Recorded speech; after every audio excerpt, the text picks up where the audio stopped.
오늘 우리에게 주신 하나님의 말씀 출애굽기 14장 15절로 25절 말씀입니다. 생명의 샘가 8월 4일 수요일 말씀 하나님의 전진 명령 함께 읽겠습니다. 여호와께서 모세에게 이르시되 너는 어찌하여 내게 부르짖느냐 이스라엘 자손에게 명령하여 앞으로 나아가게 하고 지팡이를 들고 손을 바다 위로 내밀어 그것이 갈라지게 하라. 이스라엘 자손이 바다 가운데에서 마른 땅으로 행하리라. 내가 애굽 사람들의 마음을 완악하게 할 것인즉 그들이 그 뒤를 따라 들어갈 것이라.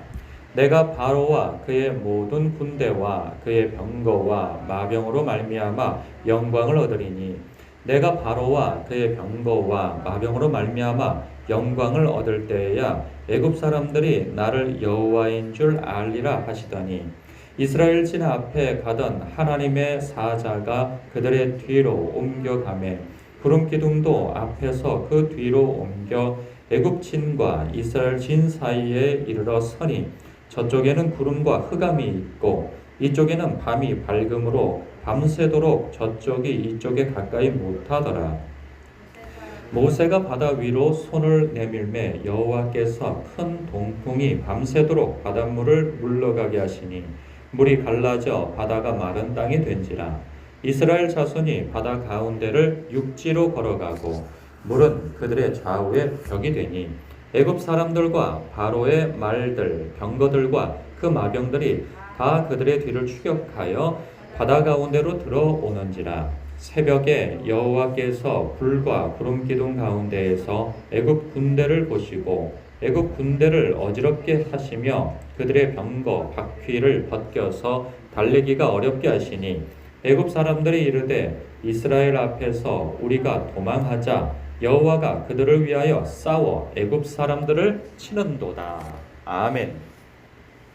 출애굽기에서 가장 극적인 장면, 가장 극적인 기적이 있다면 뭐 다 그렇겠지만 홍해의 기적일 거라는 생각이 듭니다.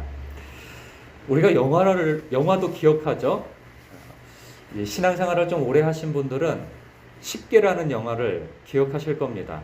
제가 어렸을 때에도 십계는 믿지 않는 사람들에게 있어서도 회자될 정도로 굉장한 영화였죠. 그 장면 가운데서 가장 극적인 장면, 클라이막스라고 한다면 바로 홍해의 기적입니다. 그때 찰슨 헤스턴이라고 하는 배우와 그 율브리너라고 하는 배우가 이제 모세는 찰스 헤스턴 그리고 율브리너는 바로의 역을 맡아서 이렇게 연기를 한 영화인데 그 당시에 굉장했죠. 근데 이제 이 장면도 굉장히 극적인 장면으로 아주 유명한 장면으로 남겨져 있습니다. 그때 그 특수 효과나 지금처럼 이렇게 뭐 CG나 컴퓨터로 만드는 뭐 그런 그걸 뭐라 그러죠? 특수 장면 뭐 이런 것들을 연출하기가 참 어려웠는데도 그 당시에 이렇게 바다가 갈라지고 양쪽으로 물벽으로 세워져서 수많은 사람들이 그쪽으로 걸어 들어가는 그 장면을 만들어내지 않았습니까? 그 당시에는 굉장한 장면이었죠. 이런 장면이 오늘 본문 속에서 연출되어지고 있는 것이죠. 홍해의 기적. 뭐 이스라엘 사람은 그 하나님 앞에 그 인도함을 받아서 출애굽되어졌다는 것이 그들에게 너무나도 감격되어진 상황이었으나 바로 바다를 앞에 두고 또 뒤에는 애굽 군대, 뭐 이제는 뭐 진퇴양난의 상황 속에서 우리는 꼼짝없이 죽었구나 하는 상황 속에서 이 또 한 번의 기적을 만나게 되어지는 거죠. 하나님께서 이 기적을 행하시면서 의도하는 바가 있으세요. 근데 이 기적뿐만 아니라 앞서 10가지 기적과 이 홍해의 기적을 통해서 하나님께서 목적하시는 바가 있었어요. 그게 뭐냐면 18절이죠. 18절에 보면 내가 바로와 그의 병거와 마병으로 말미암아 영광을 얻을 때야 애굽 사람들이 나를 여호와인 줄 알리라 입니다. 그러니까 하나님 당신을 사람들이 생각할 때 당신이 여호와 하나님인 줄 알게 하시는 그 목적으로 지금 이 기적들을 행하고 계신다 하는 거죠. 이 본문 속에서는 애굽 사람들만 있지만 사실은 그렇지 않죠. 이 장면을 소문으로 듣고 그리고 예의주시하고 있는 사람들도 있어요. 누구냐면 그 주변국입니다. 이 10가지 기적과 이 홍해의 기적까지 일어나는 데에는 한 1년 정도의 시간이 걸렸습니다. 그 기간 동안에 애굽이 하나님이라고 하는 여호와 신이라고 하는 그 신을 통해서 그리고 이스라엘의 하나님이라고 하는 분을 통해서 지금 난타를 당하고 그리고 결국은 이스라엘 백성을 내놓게 되어지는 그런 상황들을 다 예의주시하고 있단 말이죠. 그래서 와, 이스라엘의 신은 참 신이구나, 참 하나님이구나 라고 하는 그런 인식들을 갖기 시작하고 있단 말이죠. 뿐만 아니라 애굽도 역시 마찬가지로 오늘 본문 속에서 어디까지 그들이 알게 되어지냐면 25절에 이러죠. 이스라엘 앞에서 우리가 도망하자. 여호와가 그들을 위하여 싸워 애굽 사람들을 치는도다. 그들이 여호와 하나님을 알아가고 있어요. 그러니까 여호와라고 하는 뜻이 있다고 그랬어요. 그 여호와는 뭘 의미하냐면 전능하신 하나님, 전능하신 분으로 전능하시다는 뜻을 가지고 있죠. 그리고 여호와 하나님이라고 할 때 그 여호와 말씀하신 것을 반드시 이루시는 하나님이시다 라고 하는데 여호와라고 하는 의미가 있다고 말씀드린 바가 있어요. 그래서 하나님께서는 애굽 사람들도 그리고 애굽의 주변국에 있는 사람들에게도 또 역시 이스라엘 백성에게도 의도하시는 바는 당신이 여호와 하나님이신 것을 알게 하시는데 목적을 두고 기적들을 행하고 계신다는 거예요. 그런데 반응이 다 제각각이에요. 똑같은 기적을 경험하고 보고 혹은 듣고 하는 데에서 하나님의 목적은 하나였으나 반응은 다 제각각이에요. 애굽 사람들 편에서는 여호와 하나님을 아는데 그것이 어디를 향했냐면 여호와 하나님을 대적하는 방향에서 간단 말이죠. 또 보면 이스라엘의 주변국 같은 경우에도 이 소문을 다 듣습니다. 10가지 기적과 출애굽 사건과 그리고 홍해의 기적을 통해서 애굽이 완전히 박살나는 것, 그리고 광야 여정 기간 동안에 이스라엘 백성을 대적하고 침략하는 자들마다 하나님께서 그들을 다 멸망시키셨다고 하는 사건들을 다 들어요.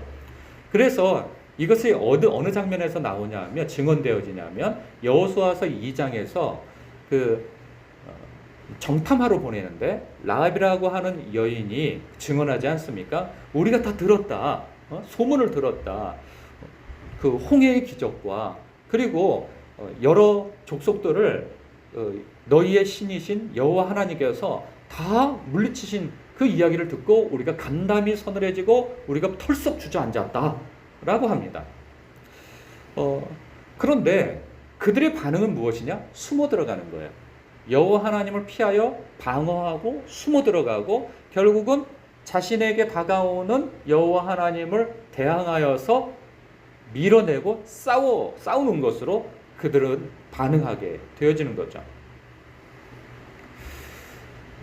그런데 내일 본문을 보면 아시겠지만 이스라엘 백성은 어떤 반응을 보이느냐? 여호와 하나님을 경외하게 되었더라라고 그렇게 말씀하고 있어요. 그러면 하나님께서 목적하시는 바가 무엇이겠어요? 이 기적을 통해서 누가 참 하나님이냐? 누가 너희들의 왕이냐? 누가 너희들의 주인이냐? 이것을 알게 하시기 위한 목적에서 기적을 행하고 계시는 거죠. 그것을 직접 체험했든 아니면 소문으로 들었든 하나님께서 목적하신 바는 바로 그 부분인 거예요. 그래서 하나님의 목적에 부합하는 그러한 태도가 있다면 무엇이겠어요? 하나님을 경외하는 것이고 하나님을 참되게 믿는 것이겠죠.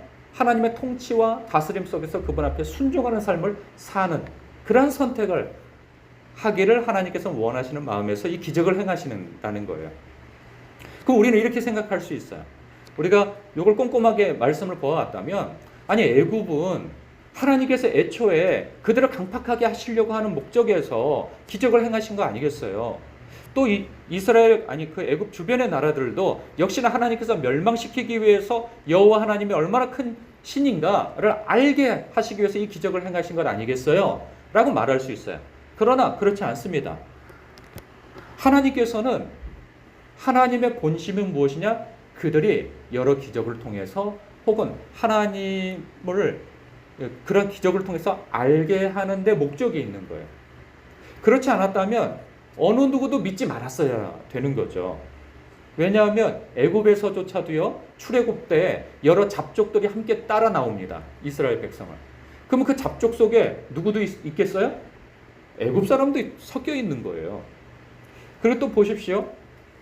이 애굽의 주변국들이 나중에 이 이스라엘 백성들이 가나안을 향해서 진입해 들어온다고 하는 것을 알고 첫째로 누가 이 조약을 맺습니까? 기브온 족속들이 가나안 백성들 가운데 기브온 족속이 여호와 하나님을 알아보고 순종하고 그 앞에 엎드려 조약을 청한단 말이죠. 물론 속이는 방법으로 했지만. 그리고 또 누구입니까? 대표적으로 라합이죠. 라합도 가나안 여인이었습니다. 그런데 여호와 하나님을 선택함으로 방어적 태세를 갖는 것이 아니고 하나님 앞에 적극적으로 나와서 하나님의 편에 서고 그래서 구원을 얻게 되어지지 않습니까? 그러니까 우리는 단편적으로 하나님께서는 이들을 멸망시키기 위해서 기적을 행하신 것이다 라고 볼 수 없는 거예요. 이 모든 기적은 하나님께서 기회를 주시는 것이죠. 그들이 여호와 하나님인 것을 알고 하나님 앞에 굴복하여 하나님이 참신이시요 그리고 참된 왕이시며 참 주인이시다 하는 것을 인정하고 하나님 앞에 나오게 할 기회를 주시는 것이죠. 그런데 이 기회에 똑같은 소문을 듣고 똑같은 체험을 해도 반응은 다 제각각이라는 거예요.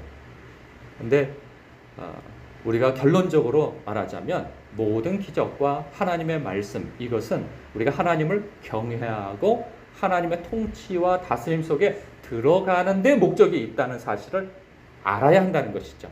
아무리 우리가 설교를 듣고 기적을 체험하고 뭘 한다 할지라도 그것이 하나님 앞에 나아가 하나님을 경외하고 그 말씀과 통치에 순종하는 자로 나아가지 않는다면 애굽이 될 수 있고요. 그리고 애굽의 주변국처럼 될 수 있는 것이죠. 이것을 일컬어 어떤 신앙이냐, 어떤 믿음이냐고 하냐면 바로 귀신의 믿음이라고 해요. 신약 성경에서도 마찬가지 아닙니까? 예수님을 단번에 알아봐요.